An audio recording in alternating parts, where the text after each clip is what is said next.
감사합니다. 함께 읽으신 본문의 말씀을 중심하여 기도로 완성하라, 기도로 완성하라 라는 말씀의 제목으로 함께 은혜를 나누도록 하겠습니다. 지난 시간 이어서 오늘 본문을 통해서도 에베소 교회를 향한 이 편지의 마지막 결론 부분을 계속해서 살펴보겠는데요. 지난 말씀에서 바울 사도는 에베소 교회를 향하여서 주 안에서 강해질 것을 우리에게 권면하면서 그 강해짐의 원천이 다른 것에 있는 것이 아니라 복음, 즉 그리스도와 또 십자가의 능력에서 시작됨을 우리에게 말씀해 주셨습니다. 그리고 그 복음과 그리스도 그리고 십자가의 능력으로 우리가 강해져야 할 이유에 대해서요, 우리의 싸움이 혈과 육에 있는 것이 아니라 악한 영들을 상대하기 때문이다라고 그 이유에 대해서 밝혔습니다. 그러면서 그 복음의 능력에 대해서 조금 더 구체적으로 들어가면서 6가지의 하나님의 전신갑주, 진리의 허리띠, 의의 호신경, 평안의 복음이 준비한 신, 또 믿음의 방패, 구원의 투구, 성령의 검, 이렇게 6가지 전신갑주를 이제 비유로 설명하면서요, 우리가 어떠한 삶으로 무장을 해야 이 시대의 약한 영들과의 싸움에서 승리할 수 있을지에 대해서 우리에게 말씀해 주셔서 함께 나누었습니다. 그리고 바울 사도는 이제 하나님의 전신갑주를 다 말한 이후에 또 하나의 중요한 요소에 대해서 이제 오늘 본문에서 언급을 하고 있는데요. 그것이 바로 오늘 본문 18절에서 말씀하고 있는 기도입니다.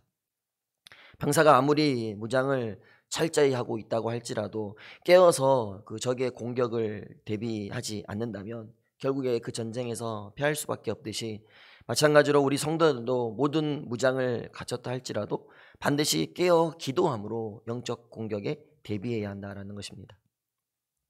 그런데 얼핏 보면 이 기도 또한, 오늘 본문에서 소개하고 있는 이 기도 또한 앞서 소개했던 그 하나님의 전신갑주, 거기에 포함되는 또 하나의 영적 요소로 보이기도 하는데요. 그러나 앞선 6가지의 요소와 오늘 본문에서 언급하고 있는 이 기도 간에는요, 확연히 다른 양상을 보이는 뚜렷한 차이가 있습니다. 그것은 이 앞선 6가지의 장비들을 보면 모두 짝을 이루는 그런 영적 요소들이 다 존재하지 않습니까? 예를 들면 진리, 또 의, 평안, 복음, 믿음, 구원, 이렇게 짝을 이루어서 소개하는 반면에 기도는 그런 소개가 전혀 없다라는 것입니다. 그리고 이 기도가 하나님의 전신갑주를 다 소개하고 난 뒤에 최종적으로 이 권면을 하고 있다라는 점에서 우리가 볼 때 기도를 이 전신갑주의 하나의 요소로 포함하기보다는 오히려 그 하나님의 전신갑주가 진정한 힘을 발휘해서요, 영적 전쟁에서 그 기능을 제대로 발휘하도록 하기 위한 최종적으로 필수 요소가 된다라는 것을 우리가 짐작해 볼 수 있습니다. 그래서 제가 어제 이 본문 부분을 묵상하면서 그런 생각이 떠올랐습니다. 다음 달 24일이면 이제 한국형 발사체 누리호 3차 발사가 진행된다고 하는데요. 작년에 6월에 이 누리호 2차가 발사될 때를 보면 그 준비 과정이 어마어마하지 않았습니까?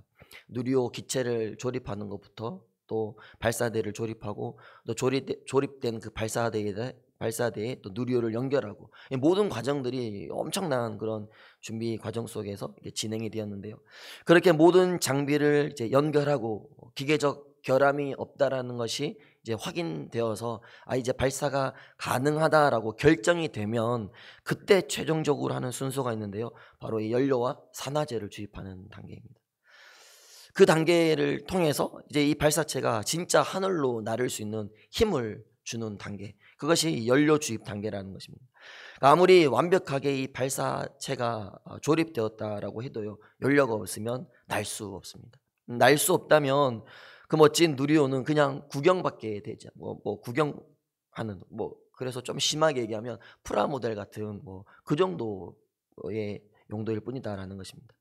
마찬가지입니다. 우리가 아무리 하나님의 전신갑주로 잘 무장했다고 해도요, 결국에는 기도로서 그 마지막 연료를 주입해서 완성하지 않으면 온전한 힘을 발휘할 수 없다라는 것입니다. 또한 하나님께서 주시는 이 전신갑주는 기계적으로 그냥 우리에게 주어지는 것이 아니라 어느 때이든지 하나님과의 친밀한 교제, 또 그리고 친밀한 그 관계 속에서 능력으로 주어지는 것인데요, 그 친밀한 교제와 관계를 이루게 하는 것이 바로 기도라는 것입니다. 그러므로 우리는 하나님과의 그 친밀한 교제와 관계 안에서 그 힘과 능력을 온전히 얻기 위해서 기도로서 날마다 하나님께 그 능력을 구하여서 우리의 진정한 하나님의 그 전신갑주를 완성해야 한다라는 것입니다. 바라기는 우리의 영적 전쟁과 또 일상적인 신앙의 삶을 지속 가능하게 하는 것이 기도다라는 것을 우리가 기억하면서요, 기도로서 그 능력을 완성하는 우리 모두가 될 수 있기를 간절히 소망합니다. 그래서 오늘 본문 말씀에서 바울 사도가 이 기도의 중요성에 대해서 언급하면서 보다 분명하게 이 기도의 다양한 형태를 우리에게 소개하고 있는데요, 먼저 18절을 보면 모든 기도와 간구를 하되라고 기록을 하고 있습니다. 그냥 기도만이 아니라 모든 기도와 간구를 하라 말씀하고 있습니다. 두 단어가 비슷해 보이지만 원어의 의미로 보면 분명한 차이가 있습니다. 먼저 이 기도는 하나님이 하나님 되심을 우리가 깊이 인정하면서 예배하는 마음으로 드리는 그런 어떤 보편적인 기도를 말하는 단어이고요, 간구에 해당하는 이 단어는 하나님의 백성이 전능하신 그분께 우리의 필요를 위해서 간청하는 기도, 그것을 이 간구라는 단어가 포함하고 있는 의미입니다. 즉 우리가 영적 전투, 영적 전쟁을 잘 감당하기 위해서는 먼저는 하나님과의 깊은 교제, 관계도 필요하고요, 또한 하나님에게서 오는 영적 능력을 공급받기 위하여서 간청하는 기도가 필요하다라는 것입니다. 그래서 우리가 모든 기도와 간구로 하나님께 아뢰어야 한다라고 먼저 우리에게 권면하고 있습니다. 또한 계속해서 18절을 보면 항상 성령 안에서 기도하라라고 권면하고 있습니다. 먼저 이 항상이라는 단어, 예전 개역 성경에서는 무시로 기도하라라고 표현을 했습니다. 이 단어의 뜻을 직역하자면 모든 시간 또는 모든 기회 안에서라는 의미가 됩니다. 즉 지금의 이 영적 전투의 시대를 살아가는 우리 모든 성도들은요, 언제든지 어느 때이든지 항상 그러한 사건이, 영적 전쟁이 우리 삶에 발생할 수 있다라는 가정하에 모든 시간을 긴장하면서 기도해야 한다라는 것을 강조하고 있는 것입니다. 그렇습니다. 우리가 살아가는 이 세상에 사는 동안에는요, 우리는 끝없는 영적 전투의 현장에 노출되어 있습니다. 이 전투는 이 땅에 머무르는 동안에는요, 완전한 승리도 또 완전한 패배도 없는 그야말로 끝이 없는 전투입니다. 그러므로 성도는 매 순간 쉬지 않고 기도해야 한다라는 것입니다. 그래서 우리가 때로는 이 기도를 영적 호흡이다라고 이야기합니다. 그만큼 한시도 멈춰서는 안 된다라는 의미입니다. 바라기는 여러분, 우리가 이 영적 호흡, 이 기도를 절대 멈추지 않기를 간절히 소망합니다. 그리고 이어서 성령 안에서 기도하라라고 또 권면하고 있습니다. 즉 성령님의 도움으로 기도하라 또는 성령의 권능 안에서 기도하라라는 의미로 해석할 수 있습니다. 즉 성령님만이 우리 안에서 우리의 기도를 주장하시는 분이시기 때문에 우리가 반드시 성령님 안에서 우리가 그의 권능으로 기도해야 한다는 것입니다. 그리고 그 기도만이 확실히 우리를 영적 전투의 현장에서 견뎌내게 하고 이기게 하는 힘을 발휘하게 한다는 것입니다. 그래서 로마서 8장 26절 말씀에 보면은요, 이와 같이 성령도 우리의 연약함을 도우시나니 우리는 마땅히 기도할 바를 알지 못하나 오직 성령이 말할 수 없는 탄식으로 우리를 위하여 친히 간구하시느니라 라고 말씀하시면서요, 항상 우리가 성령 안에서 기도해야 한다는 것을 우리에게 말씀하고 있습니다. 또한 18절에 깨어 구하라 라고 권면하고 있습니다. 이 단어는 단순히 그냥 깨어있다라는 의미뿐만 아니라요, 더 나아가서 경계하다, 주의를 기울이다라는 의미가 포함되어 있습니다. 즉 영적인 경계 상태, 영적인 긴장감을 계속해서 유지하라는, 계속해서 같은 의미이기도 합니다. 그러면 사단은 연약한 우리의 육신을 건들면서요, 번번이 우리를 영적인 깊은 수면에, 깊은 잠에 빠지게 만듭니다. 또한 지금도 우는 사자와 같이 두루 다니며 삼킬자를 찾아다니고 있습니다. 그러므로 이러한 시대 가운데 바짝 군기가 든 그 군인처럼요, 항상 깨어 있어서 우리가 경계를 늦추지 않아야 이 사단의 공격을 대비할 수 있다라는 것입니다. 그래서 예수님께서도 제자들에게 너희가 시험에 들지 않게 깨어 기도하라 라고 수차례 제자들에게 훈계하셨던 것입니다. 영적 수면에 우리가 들어가지 않도록 항상 깨어 있어야 할 줄 믿습니다. 끝으로 이제 18절 마지막 부분에 보니까요, 여기에서도 또 아주 중요한 기도의 원리를 소개하고 있는데요, 여러 성도를 위하여 구하라 라고 권면하고 있습니다. 즉 자신 스스로를 위한 기도뿐만 아니라 다른 여러 성도를 위하여서도 기도해야 한다라고 말씀하고 있습니다. 앞선 예배소서 말씀에서 계속해서 강조했던 것이요, 모든 성도는 그리스도를 머리로 하는 한 몸의 지체다라는 사실을 계속 강조했지 않습니까? 우리가 그러한 이 가르침 교훈을 생각해 볼 때 오늘 이 바울 사도의 이러한 권면은요, 지금까지 예배소서의 모든 교훈을 정리하면서 우리에게 권하고 있는 아주 지극히 당연한 권면임을 우리가 알 수 있습니다. 또한 바울 사도의 이러한 권면을 통해서 우리가 처한 영적 전쟁이요, 나 개인의 문제일 뿐만 아니라 공동체, 우리 모두의 그런 공동체적인 성격을 지닌다라는 것을 또한 알 수 있습니다. 그렇습니다. 이 시대의 영적 전쟁은 우리 모두가 동일하게 경험하고 있는 그런 싸움입니다. 그래서 혼자만의 싸움이 아니라요, 우리 모두의 싸움이다라는 것입니다. 그래서 홀로 서서 싸우는 외로운 싸움이 아니라 함께 서서 싸우는 그러한 싸움입니다. 그러므로 우리 자신이 서는 것만이 중요한 것이 아니라 여러 성도들이 함께 서는 것이 반드시 중요하기 때문에 나 개인을 위한 기도뿐만 아니라 우리 모두를 위한 기도를 우리가 해야 한다라는 것입니다. 그래서 빌립보서 1장 27절의 말씀에 보면 오직 너희는 그리스도의 복음에 합당하게 생활하라. 이는 내가 너희에게 가보나 떠나 있으나 너희가 한 마음으로 서서 한 뜻으로 복음의 신앙을 위하여 협력하는 것과, 이렇게 말씀을 기록하고 있습니다. 즉 우리가 복음의 대적자들과 맞서 서야 할 상황 가운데 모든 성도가 함께 한 마음으로 서야 할 것을 우리에게 말씀하고 있는 것입니다.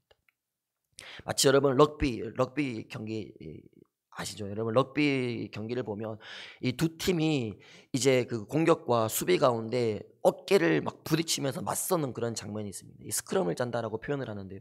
그렇게 막 맞서서 싸우면서 어느 한쪽으로 치우치지 않도록 강력하게 서로를 맞대고 있는 그러한 장면처럼요, 우리가 서로를 위하여서, 공동체를 위하여서 기도하면서 어느 한쪽으로 쏠리지 않도록 함께 협력하면서 힘을 맞추는 그러한 어떤 과정들이 우리에게 너무나도 필요하다라는 것입니다. 그러므로 우리가 서로를 위하여서 기도하지 않을 수 없는 것입니다. 이어지는 19절과 20절에 보면 바울 사도는 자신의 처지를 이야기하면서 그것을 위하여서도 기도해 달라고 요청하고 있는데요, 그것도 역시 같은 맥락에서 우리가 말씀을 해석할 수 있습니다.